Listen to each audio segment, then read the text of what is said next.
जय श्री कृष्ण। मैं गगन यादव, राष्ट्र अध्यक्ष श्री कृष्ण यदुवंशी ट्रस्ट, आज इस वीडियो के माध्यम से आप लोगों को बताना चाहता हूं कि जो सरकार, मौजूदा सरकार हिंदू राष्ट्र बनाने का वादा करती है, जो सरकार हिंदुओं के नाम पर, धर्म के नाम पर राजनीति करती है, आज उस सरकार का, उस हिंदू सरकार का हिंदुओं के प्रति क्या व्यवहार है, वो इस वीडियो के माध्यम से मैं आप लोगों को बताना चाहता हूं। देखिए, मेरी कही किसी भी बात का आप बुरा ना माने। मैं व्यूअर्स को, जो भी इस वीडियो को देख रहे हैं, उनसे हाथ जोड़कर विनम्र निवेदन करता हूं कि अगर मैं कहीं पर यह कह दूं कि हम भगवान श्री कृष्ण के वंशज हैं, तो इस बात का बुरा ना माने, इस बात को जातिवाद ना समझें, क्योंकि हम हैं। ठीक है, तो मुद्दे की बात करते हैं। हिंदू राष्ट्र बनाने वाली सरकार, अयोध्या का हमें अच्छा लगा आपने उस मुद्दे को रखा। आपके पास वो बहुत बड़ा एक फैक्टर है जिसके बेसिस पर आप ये कहते हैं कि अगर हम ना होते तो अयोध्या में राम मंदिर ना बन पाता। तो खुशी है हमें भी, हम बीइंग अ हिंदू, मुझे भी बहुत खुशी है कि आपने ये काम किया और अच्छी बात है, आपके अलावा कोई और इसे कर भी नहीं पाता। लेकिन दुख इस बात का है कि आपने उस मुद्दे को एक राजनीतिक मुद्दा बना दिया। अगर आपने उसे राजनीतिक मुद्दा बनाया था तो आज जो हुआ है, श्री कृष्ण जन्मभूमि, जिसकी आवाज नारायणी सेना ने उठाई, जिसके राष्ट्रीय अध्यक्ष मनीष यादव जी हैं और श्री कृष्ण जन्मभूमि के पक्षकार भी हैं मनीष यादव जी, आपने लखनऊ में उन्हें होम अरेस्ट करवा दिया। ये कहां का हिंदुत्व है? ये कहां का हिंदुत्व है कि उनके कोषाध्यक्ष समेत 3 कार्यकर्ताओं को आपने मथुरा में जेल करवा दी? ये कहां का हिंदुत्व है कि आपने मथुरा में धारा 144 लगवा दी? अब जरा फ्लैशबैक में जाइए। आप कहते हैं कि जब बिहार में लालू प्रसाद यादव जी हुआ करते थे, तो उन्होंने लाल कृष्ण आडवाणी जी का जो रथ यात्रा निकली थी, उसमें रथ सहित लाल कृष्ण आडवाणी जी को जेल करवा दी थी लालू प्रसाद यादव जी ने। ठीक है, मुलायम सिंह यादव जी उस टाइम पे उत्तर प्रदेश के मुख्यमंत्री हुआ करते थे। मुलायम सिंह यादव जी ने काफी समझाने की कोशिश करी हिंदू कार्यकर्ताओं को कि मैं चाहता हूं कि हमारे राज्य में शांति और अमन बनी रहे, लोगों के बीच में भेदभाव ना आए, मनमुटाव ना आए, शांति से सब काम करें, प्रेम मोहब्बत से लोग रहें उनके राज्य में। और हर एक अच्छा लीडर, हर एक अच्छा मुख्यमंत्री हो या प्राइम मिनिस्टर हो, वो यही चाहेगा कि मेरे देश में, मेरे राज्य में अमन और शांति बनी रहे, लोग एक दूसरे से मोहब्बत करें, एक दूसरे से नफरत ना करें, सब यही चाहेंगे और डेवलपमेंट की बातें करेंगे, अगर वो अच्छा लीडर है तो। बाकी मुझे नहीं पता कि कौन अच्छा लीडर है या कौन नहीं। यहां पर मैं किसी एक विशेष पार्टी को समर्थन नहीं कर रहा हूं, मैं बस इतनी बात बताना चाहता हूं कि अगर आप ये कहते हैं कि ये आवाज यादवों ने उठाई है, नारायणी सेना के अध्यक्ष यादव हैं और इसमें तमाम कार्यकर्ता जो हैं, मैं अभी क्लियर कर देता हूं, वो यादव नहीं, सर्व समाज के लोग हैं। तो अगर आप ये सोच रहे हैं कि इसका ये क्रेडिट यादवों की पार्टी को जाने वाला है, तो ऐसा कुछ नहीं है। मुझे नहीं पता कि कौन कैसी विचारधाराएं रख रहा है, किस पार्टी के साथ, किस पार्टी की तरफ वो इंक्लाइन है। सबकी अपनी अलग विचारधाराएं हैं। हमें बीइंग अ मैच्योर पर्सन, हमें ये कहीं पर शो नहीं करना चाहिए कि अगर ये हमारी विचारधाराओं से सहमत है तो ये अपना भाई है, अगर ये हमारी विचारधाराओं का नहीं है तो ये हमारा दुश्मन है। तो बीइंग अ जेंटलमैन ये सूट नहीं करता है और ये बहुत गलत है। जो कि मैं कहना चाहूंगा कि राजनीति में जितने भी लोग हैं, अगर वो बीजेपी में है तो वो समाजवादी से नफरत ना करें, समाजवादी वाले बीजेपी से नफरत ना करें, एक दूसरे में प्यार मोहब्बत बनाए रखें, क्योंकि एट लास्ट सरकारें बदलती रहती हैं। अगर किसी को रहना है तो वो आप लोगों को ही रहना है। है। तो आप लोगों के कितने अच्छे संबंध हैं उसी के आधार पर आप अपने राज्य में, अपने राष्ट्र में बेहतर तरीके से रह पाएंगे, नहीं तो दिक्कतें सबको होंगी। अब मैं ये कहना चाहता हूं कि बाबरी मस्जिद वाला जो कांड था वो एक पॉलिटिकल स्टंट था।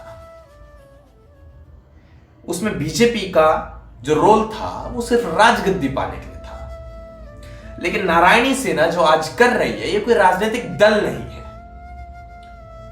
मैं अभी आपको क्लियर कर देता हूं, कहीं आपको लगे कि यादव हैं ये लोग तो यादवों को समर्थन जाएगा इनका, तो ये कोई राजनीतिक दल नहीं है, ये समाज की लड़ाई नहीं, ये धर्म की लड़ाई है।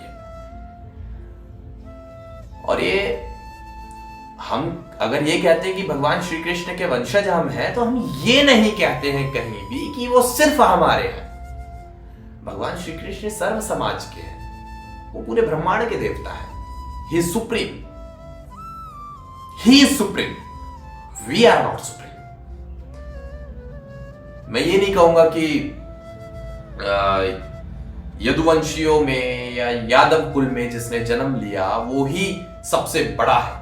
देखिए साहब, मैं एक ही बात कहूंगा, इंसान अपने कर्मों से जाना जाता है। इंसान को उसके कर्म के आधार पर उसे समाज में वो प्रतिष्ठा मिलती है।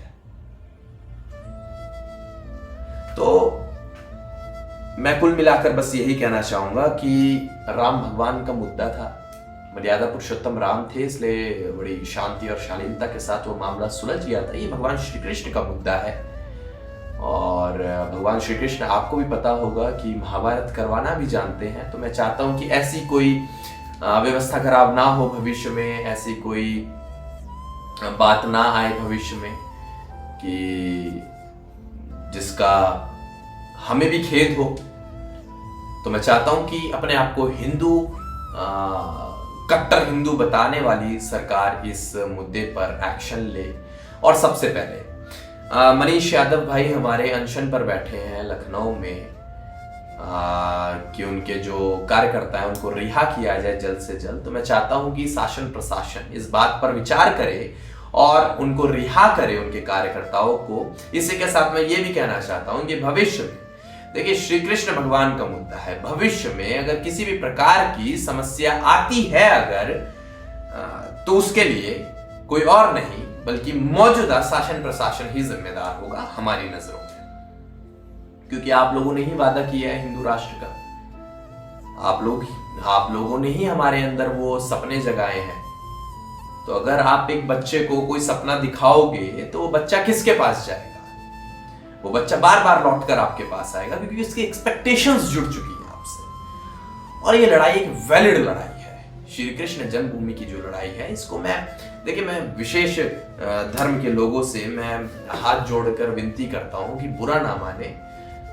राम मंदिर का फैसला जो हुआ है उसमें भी आप लोगों को राहत मिली है, इसमें भी आप लोगों के लिए कुछ विचार किया जाए। लेकिन श्री कृष्ण जन्मभूमि ये पूरी की पूरी हमारी है। आज नहीं तो कल इसे हम लेके रहेंगे, लेकिन इस पर कभी भी कोई भी पॉलिटिकल स्टंट ना हो, ये मैं रिक्वेस्ट करना चाहूंगा। And it's a humble request to आज के टाइम पर जो राज करने वाले नेता हैं उनसे, कि इसको राजनीतिक मुद्दा ना बनाएं आप लोग, और प्यार मोहब्बत के साथ इस मामले को भी आप सुलझाएं। आपसे हमारी उम्मीदें हैं, उन उम्मीदों पर आप भी खरा उतरें। तो हम ये उम्मीद करते हैं कि खरे उतरेंगे आप। बस ज्यादा कुछ नहीं कहना चाहूंगा। जो लोग आपने अरेस्ट किए हैं उनको रिहा किया जाए। धारा 144 आपने वहां लगाई हुई है, ये डर भी जरूरी है। इस डर से आप लोगों को पता चल गया होगा कि उस वक्त क्या समा रहा होगा जो आप लोग आज बातें बनाते हैं। तो मैं उम्मीद करता हूं कि आपको समझ आया होगा कि आज तो कुछ लोग हैं, आप देखिए लाखों की संख्या में उस दौरान लोग हुआ करते थे। तो एक मुख्यमंत्री के लिए कितनी मुश्किल रही होगी उस दौरान अपने राज्य में शांति बनाने के लिए। इस पर जरूर विचार कीजिएगा। और एक और चीज मैं कहना चाहूंगा कि आपने जो ये जेल करवाई है कार्यकर्ताओं को, ये कोई गोली चलाने से कम नहीं है। क्योंकि आप खुद वादा करते हैं कि हिंदुओं के आप ठेकेदार हैं, तो आपसे तो हमें ये बिल्कुल भी उम्मीदें नहीं थी। लेकिन मैं एक और चीज आपसे कहना चाहूंगा कि गोलियां अब तक तो आपने नहीं चलाई हैं, लेकिन जब भी आप चलाएंगे सबसे पहली गोली खाने के लिए मैं आपको वहां पर मौजूद मिलूंगा। और एक और चीज मैं क्लियर कर देता हूं, मेरे फादर साहब कहा करते थे, बचपन से एक ही चीज सुनता आ रहा हूं मैं, बेटा बंदूक से निकली गोली, शरीर से निकली आत्मा, जुबान से निकली बात एक बार निकल गई तो वापस नहीं आती। अगर मैंने कह दिया कि श्री कृष्ण जन्मभूमि के मुद्दे पर मैं गोली खाने के लिए तैयार हूं, तो मैं तैयार हूं, आप में दम होना चाहिए मारने के लिए। और इसी के साथ मैं ये कहना चाहूंगा मनीष यादव भाई को कि आप बिल्कुल भी चिंता ना करें, आप संघर्ष करें तन मन और धन के साथ। तन मन और धन के साथ हम आपके साथ खड़े हैं और 24/7 खड़े हैं, कभी भी आप याद कीजिएगा। इसी के साथ मैं कहना चाहूंगा कि बहुत जल्द मैं आपके पास मिलने आ रहा हूं, आपके इस मुद्दे को, आपकी इस मुहिम को और ज्यादा मजबूत बनाने हम मिलकर चलते हैं। और जितने भी तमाम, सिर्फ यादव संगठन नहीं, जितने भी तमाम हिंदू संगठन है, अब मैं उनसे कहना चाहूंगा कि आप लोग भी आए इस मुहिम में, अपना योगदान दें। और क्रेडिट अगर किसी को जाएगा तो सिर्फ और सिर्फ नारायणी सेना को जाएगा। I will make it clear, सिर्फ नारायणी सेना को इस बात का क्रेडिट जाएगा, क्योंकि अब से पहले किसी और हिंदू संगठन ने इसकी आवाज नहीं उठाई थी। अगर किसी ने उठाई है, क्योंकि ये नारायणी सेना सिर्फ और सिर्फ अगर काम कर रही है तो इसी मिशन पर काम कर रही है। इनका विजन ही सिर्फ एक है, श्री कृष्ण जन्मभूमि, और ये जरूर सक्सेसफुल बनेगा। जय श्री कृष्णा। आता हूं मैं बहुत जल्द तक।